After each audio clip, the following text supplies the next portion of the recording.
जास्तच आगाऊ वाटतोय. दोघांनी मी हाकलवून दे इथना.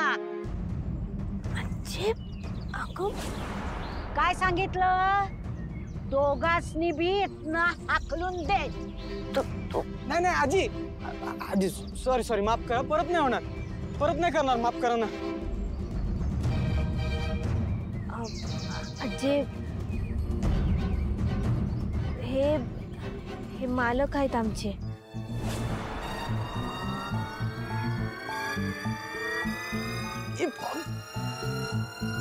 काय?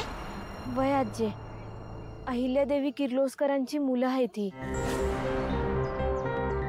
अन मला घरी परत घेऊन जायला आली आहे तिकडं. ग बया, आणि मी तर त्यासनी काय काय बोलत होती, काय काय काम सांगत होती. पोरानो, माफ करा मला. काय कमी जास्त बोलले असेल तर माफ कर रे बाबा. आजी तुम्ही कसली माफी मागताय?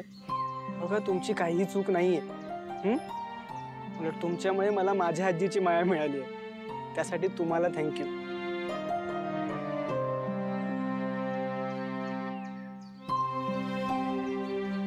लय गुणाची पोरं आहेत ही. सुखी राहा रे पोरानो, सुखी राहा. आजी प्रीतम सर, तुम्ही हातपाय धुवून घ्या, मी जेवायला वाढते. हो आजी, आलो.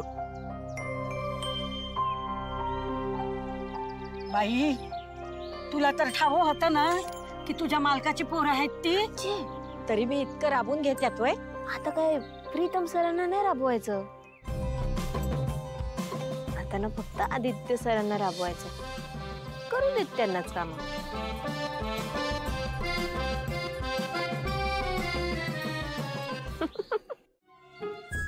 काय पण कळत नाही तुला?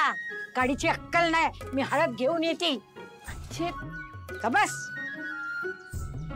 बघितलं आदित्य सर, तुम्ही पण हे बघा, तुम्ही समधी कामं करू नका. तुम्ही जा शहराकडं, तुम्हाला जमत नाहीत ही कामं. आणि तुम्ही इकडं किती बी थांबलात, इथं किती बी कामं केलीत ना, तरी बी मी तुमच्या सोबत येणार नाही. नाही येणार पारू, तुला मी इथे न्यायला आलोय म्हणजे मी तुला घेऊन जाणारच. आणि राहिला प्रश्न कामाचा, तर आदित्य किर्लोस्कर कुठलंच काम अपूर्ण ठेवत नाही. दिल वाले दुल्हनिया ले जाएंगे. अरे नाही, चांगली फिल्म आहे ना, आठवली जस्ट. बहिणी तू बघितली का? नाही हो, मला स्टोरी सांगा की. हा चल सांगतो ये.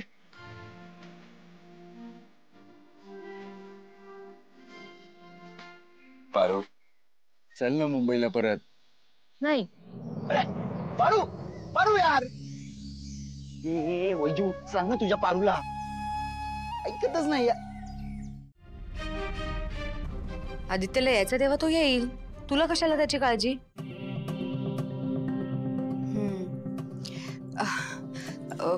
वहिनी त्याचं काय आहे ना, मला ना दीपक दादाचा फोन आला होता.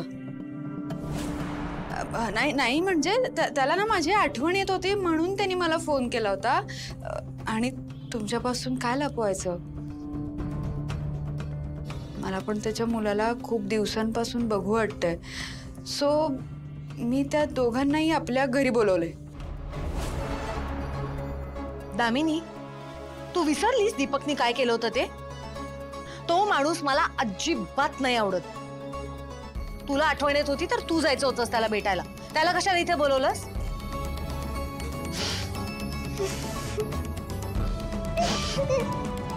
वहिनी,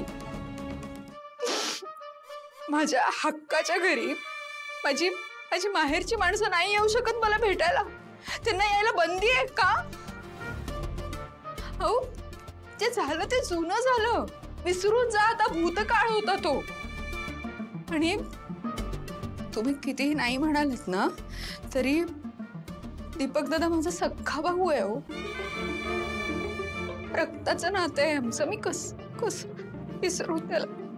बरं ठीक आहे, बोलव त्याला, पण त्याचा माझ्याशी काहीही संबंध नाहीये. हा, त्याला माझ्या समोर सुद्धा आणायचं नाही.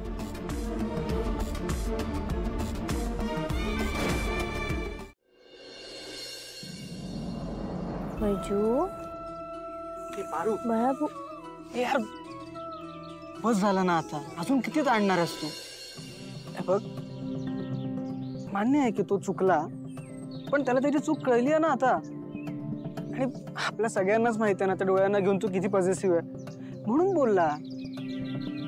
आणि त्याला चूक कळली नसती तर तो इथपर्यंत आला असता का तुला घ्यायला? तायडे, प्रीतम सर बरोबर बोलतायत. चल की गा आपण जाऊया परत. असं बी मला इथं करमना बी झाले आणि मला बाची बी लय आठवण यायला लागल्या. तुम्ही दोघं काय बोलताय ते मला नाही माहित, पण आदित्य सरांच्या चेहऱ्यावरनं असं अजिबात वाटत नाही की त्यांना त्यांची चूक कळली आहे. त्यांनी इकडे आल्यापासून असं काय बी केलं नाही की त्यांना त्यांची चूक कळली किंवा त्यांना पश्चाताप होतोय. पारू, तूच सांग काय करू मी? तू जे म्हणशील ते मी करायला तयार आहे. कसं पटवून देऊ तुला यार? ठीक आहे, त्या तिकडे ना एक घर आहे. त्या घरात एक काका आहेत. त्या काकांकडे ना हस्तिदंताचे कंगवे मिळतात. हस्तिदंताचे? हत्तीच्या दातापासून बनवलेले असतात. तर त्यातलं एखादा कंगवा माझ्यासाठी घेऊन ये. म्हणजे मोठा बारीक कुठला बी चालेल, पण घेऊन या. हा, आणि हा, त्या काकांना नीटसं ऐकू येत नाही. जरा मोठ्यानं बोलावं लागतं. जा जा. बस एवढंच ना? तू थांब. एक